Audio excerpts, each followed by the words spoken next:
Hello and welcome to My Take Board Games, the show where we review board games in one take. My name is Sam, and today we have the huge strategy game that is Galactic Cruise, brought to you by Kinson Key and Dranda Games.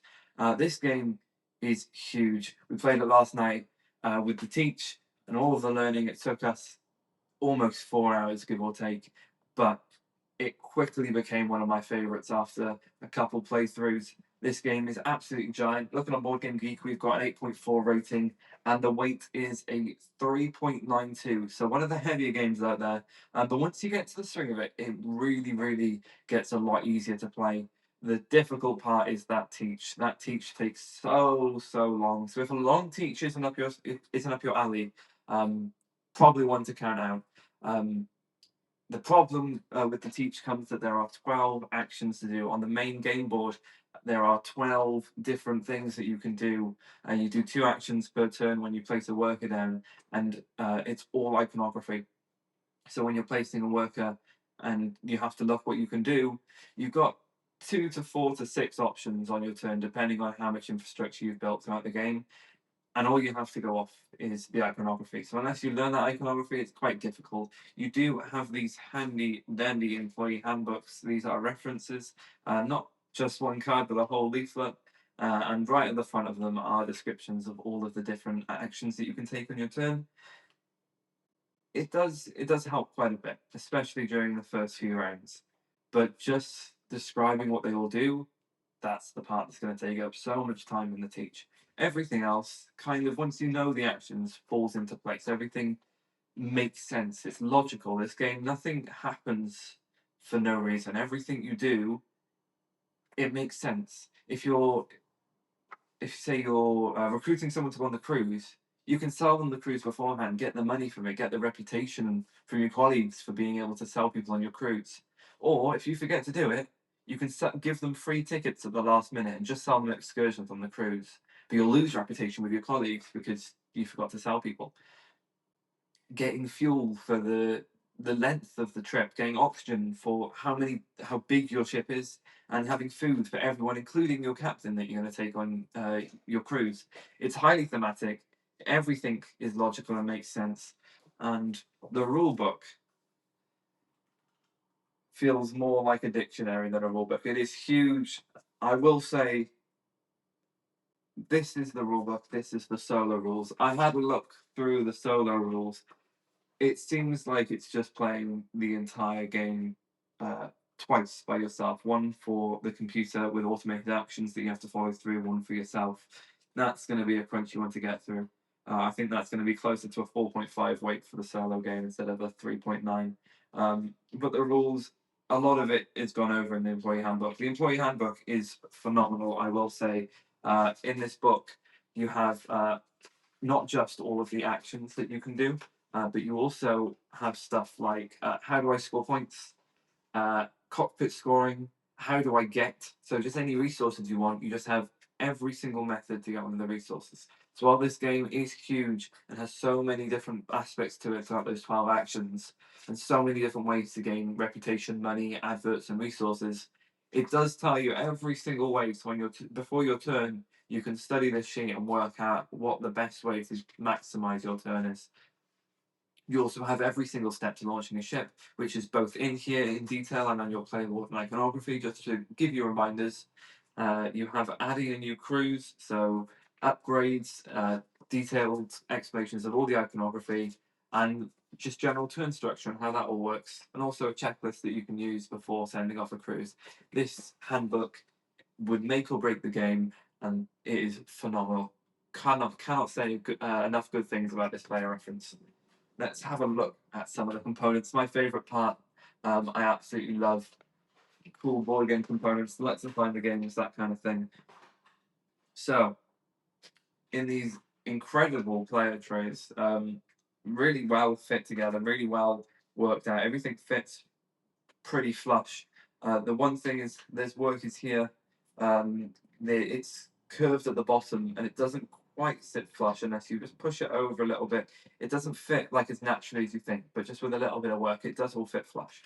Um, The bottom, the most eye-catching parts are these gears. These are the developments. They fit perfectly on the double-layered player boards, and they later get placed onto the game board. You get 9 of those per player, 4 players in this game, 1 to 4. You get 2 basic scientists, 2 big scientists. These guys are your workers that you use to place. You start with the basic scientists and you advance onto the expert scientists. 2 trackers for reputation and points. 3 big resource trackers to keep track of the resources. You have your starting ship, which acts as perfect covers for your starting money, which is all prepared for you. It fits all in the player tray. You don't have to give anyone anything except their player trays, their game boards, and 1 card each before the game starts. You get all of your cargo, you get your cubes for scoring and the sorts, and you also have your consultant right at the top, which sells people on cruises. These player trays are phenomenal. The other player trays that we have are the guest player trays and the currency player trays. So here are the currency player trays. These are pretty basic ones, pretty standard. You can find similar things in games like Wormspan. I'm pretty sure Wingspan has similar ones as well. You get the credits. These are just punchboard tiles. These you can get the deluxe parts ones from the Kickstarter, from very rarely from websites these days, but hopefully after the Kickstarter they'll be on the main Kingston Key and Duranda website as well. But yeah, credits and then adverts. So these are the adverts. They do smaller ones, so 1 credits and 5 credits. The 5 credits are just a little bit bigger than the 1 credits.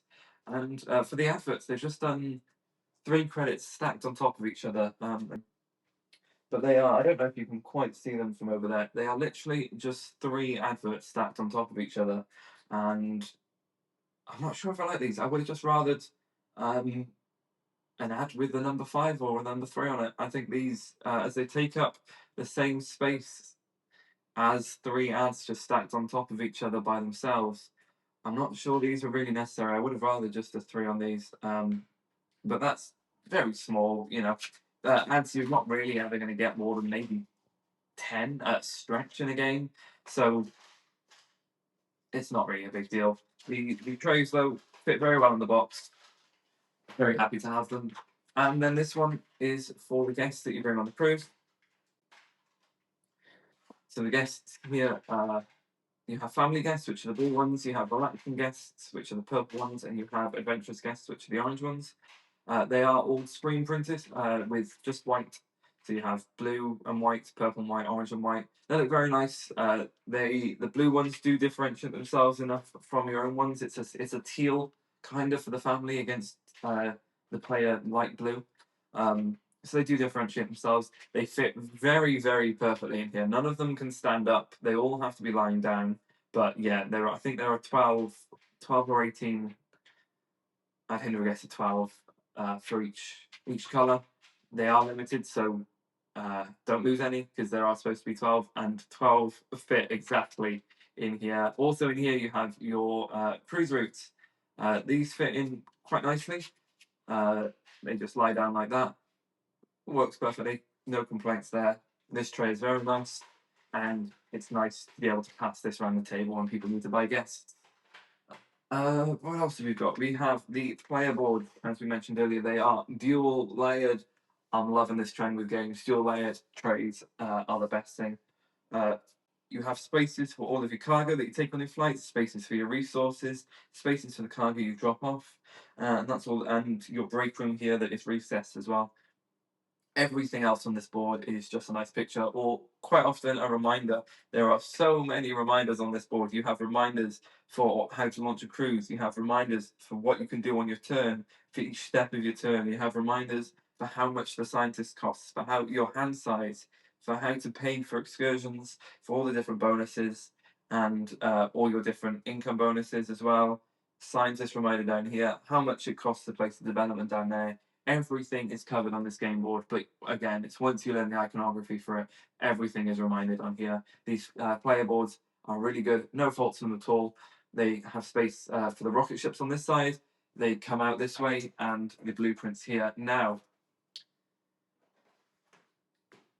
you might be looking at the size of these player boards The size of this board isn't even fully out. This is folded over one side. Table space is going to be a huge worry for this game. We were on an 8-person dining table, and it barely fit. My player board and the person opposite me's player board were perfectly flush with the end of the table, with the game board in the middle of us. We had no extra room going lengthways. So this poker table here, we have to put the board dead in the middle and play our player trays off to the side, often moving our ships around so we can fit them in. The ships come out this way, about 3 of these tiles over. I'll show you. So here's one tile here, and you have 3 of these, or sometimes 4 of them lined up, and fitting them can be quite a difficult aspect with this game. It's a huge table hog, but if you can fit it, and if you can get through that initial teach, I promise you this game is worth it. The theme is awesome. Sending space cruises out, you can't really get better. The box is beautiful if you are a Shelfie addict. This box is absolutely stunning, and it's pretty standard size. It fits like Andromeda's Edge, Dwellings of Eldervale. It fits kind of like nicely with those other big box games that you would assume, lengthways that is. It fits quite nicely. Not an obscurely sized box. And yeah, you also get these lovely cardboard trays to hold all of your blueprints in. My only complaint, and if I've done something wrong and I've got something extra in here that I'm not supposed to, that's my fault. But when you take all of the player starting rocket ships out, there are no extra blueprints to give to players. So there are 38 blueprints, I believe, and this box only fits 37 blueprints lengthways. You have to put the 38th blueprint in sideways into the side of the box to be able to fit it in. And that's really annoying. It's really annoying. It was so close to every single thing in this game fitting in perfectly, including the expansions, by the way. Every single expansion, including the brand new one that's not going to be out until October next year, fits in this box. You get foam inserts in place of the expansions if you don't own them. I've owned the expansion. I've just bought the expansions, sorry, so I can get rid of these. And so I can play them, not just to get rid of them. But they do sit in there so the box can get packed away tightly in between plays. These boxes keep everything in order. Everything keeps, all of the player trays keeps everything in order. The box packs away lovely, and to help you out as well, you have this handy dandy little leaflet that comes telling you every single component, including components from the expansions if you own them, how to fit them into the tray. Steps for setup as well, punch and organize, set up trays, pack the box, including a QR code if you want a video tutorial just for packing it up, which is phenomenal. Then you get little tidbits on the lore as well, the history of the company, little did you knows. You also get, I believe it's in one of these drawers down here, you get a welcome pack, which is pretty cool. In this welcome pack, it's nothing that's in the actual game except for this leaflet here. But you get a thank you letter, which I thought was such a lovely touch. And you also get this lanyard with it's a supervised one there, you can't quite see it, but it is a lovely lanyard that comes completely for free, which I thought was such a nice touch in this little welcome pack. Very unneeded, but Mr. Travis E. Preston, I'm not sure if that's a real person, is very lovely for including these in the game. And I think I would love to see this in more games. I think this is such a nice personal touch that just came on top of the game. It was a lovely surprise for opening that up. Yeah, very nice touch. But that concludes Galactic Cruise, a huge game for 1 to 4 players. It's going to take you probably consistently 3 hours. But again, one of my favorite games. But yeah, that was the My View review. Thank you so much for joining for the video. We're going to do tons more of these. We have a huge catalogue of games we need to get to. One day, hopefully, we'll get through them all and have a great excuse to buy more. But yeah, that is the video. If you enjoyed the video, and I don't like saying it, but if you could please drop a subscribe, drop a like, if you're not going to share it, let's be real, drop a comment on the video. It would really help. Gonna try grow this to the point where we can keep pumping out as many videos as possible, just with the reviews of stuff you need to know for someone realistic playing this game, whether that's table space, teach time, that kind of thing. That's the things that we want to get to the bottom of on this channel. We want to tell you guys as soon as possible, so you know realistically whether you're even going to be able to play the game in the first place before you even start looking at how the game works and all of that. And yeah, that's the video. Thank you very much, guys, for watching. Once more, drop a subscribe, drop a like for us, and we'll see you next time. Thank you very much.